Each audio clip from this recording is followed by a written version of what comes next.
Hello दोस्तों, कैसे हो आप सब। आई होप आप सभी अच्छे होंगे। दोस्तों, जैसा कि आप सभी को पता है कि आरआरबी ग्रुप डी का एग्जाम अभी चल रहा है। ठीक है दोस्तों, इसी के आधार पर मैं साइंस के पेपर का सॉल्यूशन करवाने वाला हूं, जो 23 दिसंबर की फर्स्ट शिफ्ट में पूछा गया है। ठीक है दोस्तों, यदि आपने हमारे चैनल को सब्सक्राइब नहीं किया तो प्लीज़ सब्सक्राइब कर लीजिए दोस्तों, और वीडियो को शेयर कर दीजिए और वीडियो को लाइक भी कर दीजिए। ठीक है दोस्तों, इससे पहले मैंने साइंस के फॉर्मूले भी करवा दिए दोस्तों, उसका रिवीजन भी मैंने करवा दिया दोस्तों।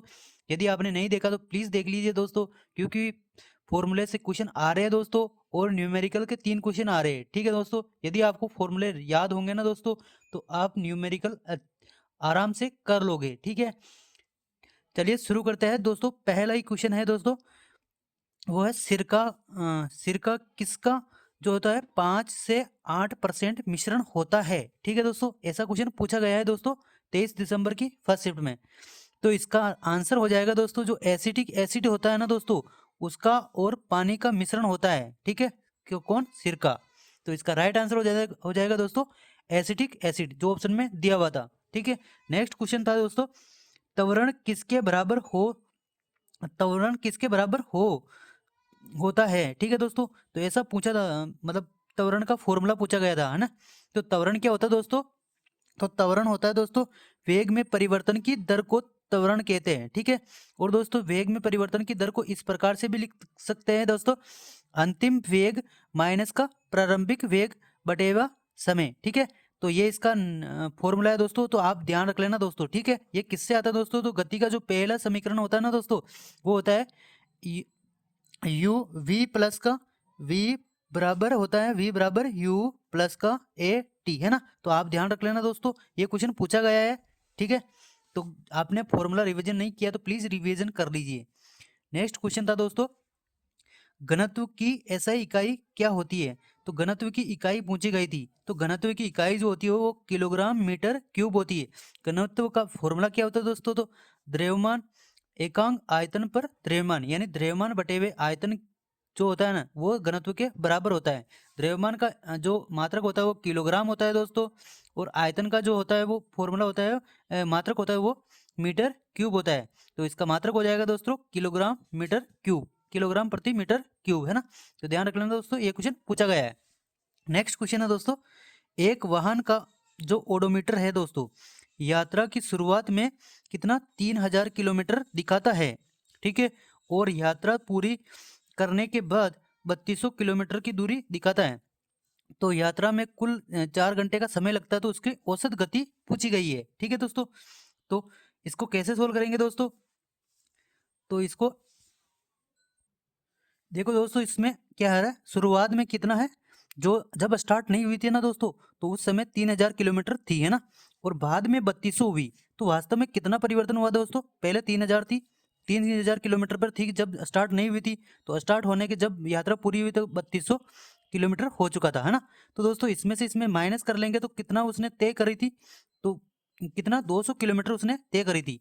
और दोस्तों जो टोटल समय दे रखा है ना, वो दोस्तों उससे भाग दे देंगे, तो हमारा आंसर आ जाएगा। ठीक है, तो 4 से इसमें भाग देंगे ना दोस्तों, तो चारों पंजू होता है, चारों पंजू 20, यानी 50 किलोमीटर प्रति घंटा इसकी जो है वो एवरेज, यानी औसत गति आ जाएगी। ठीक है दोस्तों, ये क्वेश्चन पूछा गया है।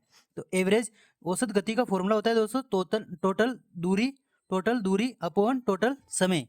ठीक है, तो आप ये ध्यान रख लेना, ये क्वेश्चन पूछा गया है। नेक्स्ट क्वेश्चन है दोस्तों, जो पेरन कायमा उत्तक होता है ना दोस्तों, तो उसका कार्य पूछा गया है। इससे पहले वाले वीडियो में मैंने पेरन कायमा जो स्केलन कायमा उसके बारे में मैंने बताया था, कोलेन कायमा। ठीक है, तो आपने नहीं देखा तो प्लीज़ वीडियो को देख लीजिए दोस्तों, बहुत क्वेश्चन रिपीट हो रहे हैं, और जो मैं चैप्टर बता रहा हूँ ना दोस्तों, उससे क्वेश्चन पूछे जा रहे हैं, तो आप उन चैप्टर को भी पढ़कर जाना। ठीक है, जैसे पेरन कायमा जो टिश्यू है ना दोस्तों, ऊतक वाला चैप्टर, वो आपको पढ़कर जाना है, उससे क्वेश्चन पूछे जा रहे हैं हर शिफ्ट में।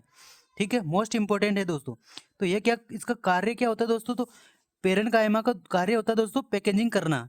ठीक है, और इसकी सहायता प्रदान करना, और प्रकाश संश्लेषण करना, और परिवहन में सहायक होता है। ठीक है दोस्तों, ये एक प्रकार का जीवित ऊतक होता है। ठीक है, ये भी आप ध्यान रख लेना। ठीक है, नेक्स्ट क्वेश्चन है दोस्तों, लाइसोसोम का कार्य क्या है। तो लाइसोसोम का कार्य क्या है दोस्तों, तो बाहरी पदार्थों और पुरानी कोशिकाओं का पाचन करना, ठीक है। और दोस्तों लाइसोसोम जो है इसको आत्मघातियों की थैली कहते हैं। तो ये भी आप ध्यान रख लेना दोस्तों, क्वेश्चन पूछा गया है। नेक्स्ट क्वेश्चन था दोस्तों, तो आपको क्या करना है, एक तो कोशिका जो चैप्टर है ना वो भी पढ़कर जाना है, जिसमें माइटोकॉन्ड्रिया है दोस्तों और लाइसोसोम है दोस्तों। और उसमें क्या है दोस्तों, एक लाइसोसोम हो गया और माइटोकॉन्ड्रिया हो गया, एक जो राइबोसोम हो गया हमारा, और एक एंडोप्लाज्मिक जो अंतर्द्रव्य जालिका है ना दोस्तों, स्मूथ चिकनी अंतर्द्रव्य जालिका और खुरदरी अंतर्द्रव्य जालिका, ये आपको पढ़कर जाना दोस्तों, इससे क्वेश्चन पूछे जा रहे हैं। नेक्स्ट क्वेश्चन है दोस्तों, प्रेस बायोपिया जिसे बोलते हैं हम जरा दृष्टि दोष है ना, तो क्यों होता है दोस्तों, तो ये 25 सेंटीमीटर के भीतर जो है वो धुंधलापन दिखाई देता, तो इस वजह से हो जाता है ना, उसे ही कहते हैं प्रेस बायोपिया। तो दोस्तों ये प्रेस बायोपिया हो गया दोस्तों, दूर दृष्टि दोष हो गया, निकट दृष्टि दोष, इससे क्वेश्चन पूछे जा रहे हैं, तो ये वाला चैप्टर भी आपको पढ़कर जाना है। नेक्स्ट क्वेश्चन है दोस्तों, यदि कोई वस्तु एक उत्तल दर्पण के सामने स्थित है ना, तो वस्तु की दूरी का चिन्ह क्या है ना। तो दोस्तों जब कोई ये वाला उत्तल दर्पण है ना, तो इस पे एक ये का मुख्य अक्ष खींच देंगे दोस्तों, है ना। तो क्या कर रहा है, क्या पूछ रहा है दोस्तों, तो वस्तु हमेशा दर्पण के सामने रखी जाती है। तो जब वस्तु हमेशा दर्पण के सामने रखी जाती है ना दोस्तों, तो जो वस्तु की जो दूरी का चिन्ह पूछा गया ना दोस्तों, तो वो हमेशा नेगेटिव होता है, ठीक है। तो आप ध्यान रख लेना दोस्तों, यू का मान जो है वो नेगेटिव आता है हमेशा, क्योंकि दर्पण के सामने हमेशा रखते हैं उसको। इसलिए इसका राइट आंसर हो जाएगा दोस्तों माइनस का जो चिन्ह पूछा गया तो माइनस का यू आएगा, ठीक है। ये इस क्वेश्चन का राइट आंसर है। नेक्स्ट क्वेश्चन है दोस्तों,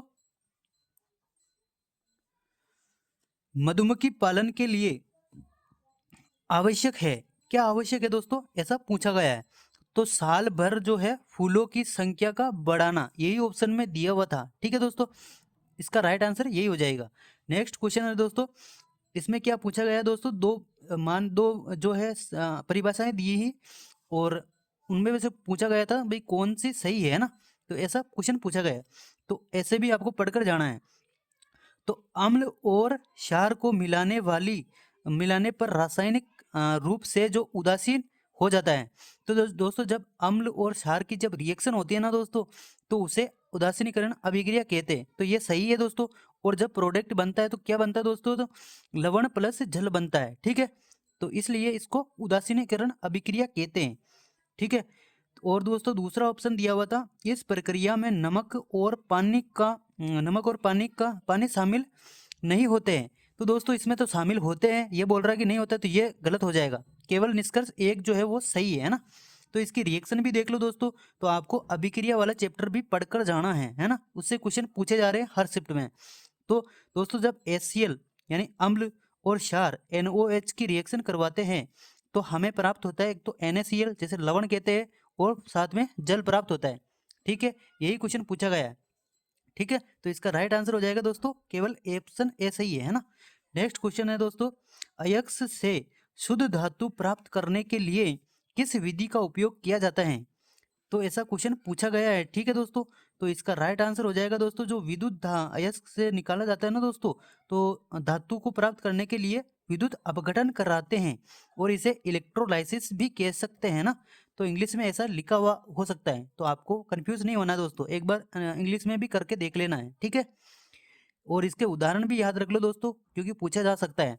तो इसके उदाहरण होता है एक तो सोडियम होता है दोस्तों, और एक मैग्नीशियम होता है, और एक एल्यूमिनियम होता है, जिसको प्राप्त करने के लिए विद्युत अपघटन किया जाता है, ठीक है। नेक्स्ट क्वेश्चन है दोस्तों, गहरी धूल की सफाई के लिए साबुन का उपयोग किया जाता है। दोस्तों साबुन वाले चैप्टर में मैंने देखा हर शिफ्ट में क्वेश्चन आ रहे हैं, तो आपको साबुन वाला चैप्टर भी पढ़कर जाना है, ठीक है। तो ये किसमें उपयोग किया जाता है दोस्तों, तो ये सफाई के लिए मिसेल बनाता है, यही पूछा गया था, ठीक है। इसका राइट आंसर हो जाएगा, ठीक है। नेक्स्ट है दोस्तों, NaCl का कुल आणविक द्रव्यमान पूछा गया है, ठीक है। पिछली वाले शिफ्ट में भी इसका ऐसा ही क्वेश्चन पूछा गया था ना। तो आपको आणविक द्रव्यमान वाला चैप्टर है ना दोस्तों, वो भी पढ़कर जाना है। तो NaCl का जो कुल आणविक द्रव्यमान कितना होता है दोस्तों, तो सोडियम का कितना होता है दोस्तों, तो सोडियम का होता है 23, और परमाणु क्रमांक पूछे तो दोस्तों सोडियम का 11 होता है ना, और जो द्रव्यमान होता है वो 23 होता है। और क्लोरीन का जो द्रव्यमान होता है वो कितना होता है दोस्तों, तो वो होता है 35.5 यू, है ना। और इसको द्रव्यमान, जो आणविक द्रव्यमान होता है उसको न्यू से डिनोट करते हैं, तो ये भी ध्यान रख लेना। और जब दोनों को जोड़ देंगे ना दोस्तों तो हमारा आंसर आ जाएगा, ठीक है। जैसे 23 दिया, 23 सोडियम का 23 है प्लस क्लोरीन का कितना है दोस्तों, तो 35.5 है। दोनों को जोड़ देंगे ना दोस्तों तो हमारा आंसर आ जाएगा 0.5 और 5 3 8 हो जाता है और 58। तो 58 न्यू जो है आणविक द्रव्यमान, इसका राइट आंसर हो जाएगा, ठीक है। तो आणविक द्रव्यमान पूछा गया है, ठीक है। नेक्स्ट क्वेश्चन है दोस्तों, एक बार वापस देख लीजिए इस क्वेश्चन को दोस्तों। NaCl का द्रव्यमान आणविक द्रव्यमान पूछा गया है, ठीक है। तो सोडियम का कितना होता है दोस्तों, 23 होता है और क्लोरीन का कितना होता है, 35.5 होता है, ठीक है। तो इसको दोनों को जोड़ लेंगे तो हमारा आंसर आ जाएगा दोस्तों 58.5 न्यू, ठीक है। ये क्वेश्चन पूछा गया है दोस्तों, बहुत इंपॉर्टेंट है दोस्तों। आणविक द्रव्यमान वाला चैप्टर आपको पढ़कर जाना है, ठीक है। नेक्स्ट क्वेश्चन है दोस्तों कि प्रोटोनों की संख्या पूछी गई है, ठीक है।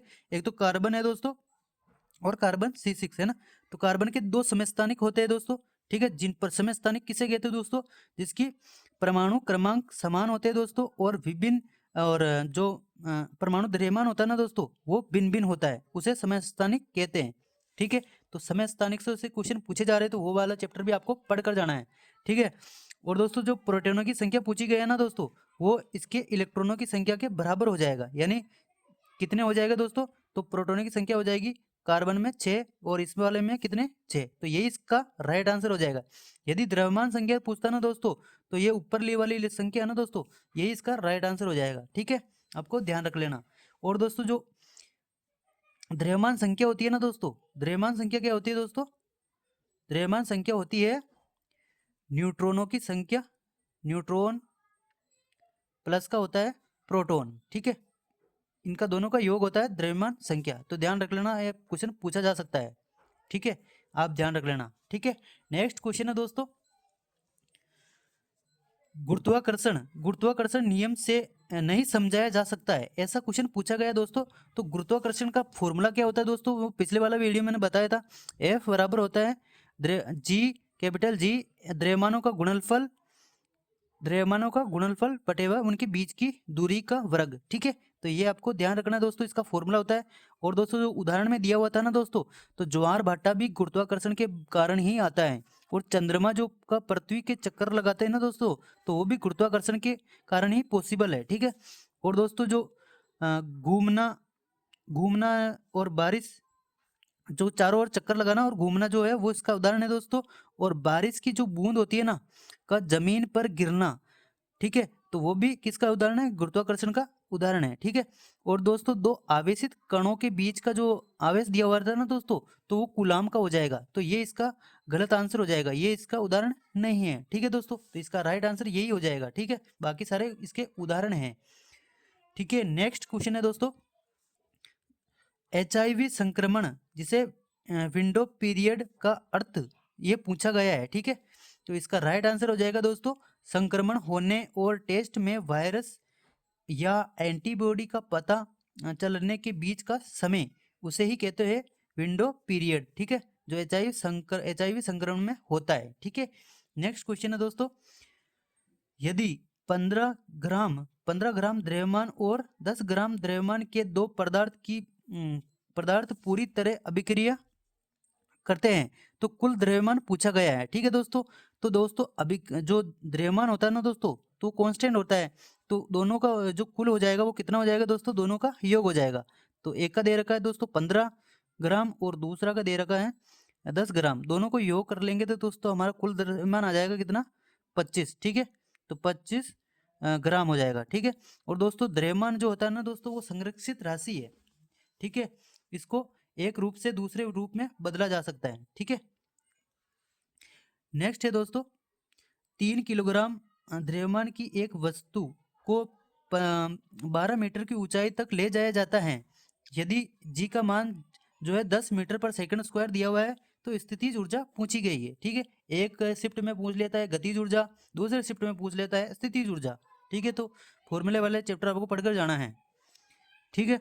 तो इसका जो स्थितिज ऊर्जा का फॉर्मूला होता है वो U बराबर होता है mg और h, ठीक है। तो इसमें मान रख दो, हमारी स्थितिज ऊर्जा जाएगी तो U बराबर द्रव्यमान कितना दिया हुआ है दोस्तों, तो 3 किलोग्राम दिया हुआ है।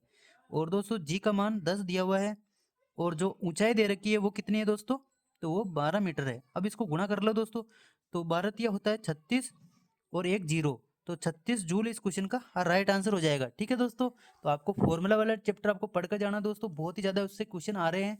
ठीक है, डायरेक्ट फॉर्मूले से पूछा जा सकता। तो ये हुआ 23 दिसंबर की फर्स्ट शिफ्ट का सॉल्यूशन जो मैंने करवा दिया है। यदि वीडियो अच्छा लगा तो प्लीज़ वीडियो को लाइक और कमेंट और शेयर कर दीजिए। ठीक है, सब्सक्राइब करना ना भूले दोस्तों, क्योंकि बहुत ज़्यादा मेहनत कर रहा हूँ मैं आप सभी के लिए। ठीक है, और दोस्तों आप कमेंट करिए आप किस टॉपिक पे वीडियो चाहते हैं। ठीक है, वो भी बता दीजिए। ठीक है, वो मैं आपके लिए लेकर आ जाऊँगा। ठीक है, जय हिंद जय भारत।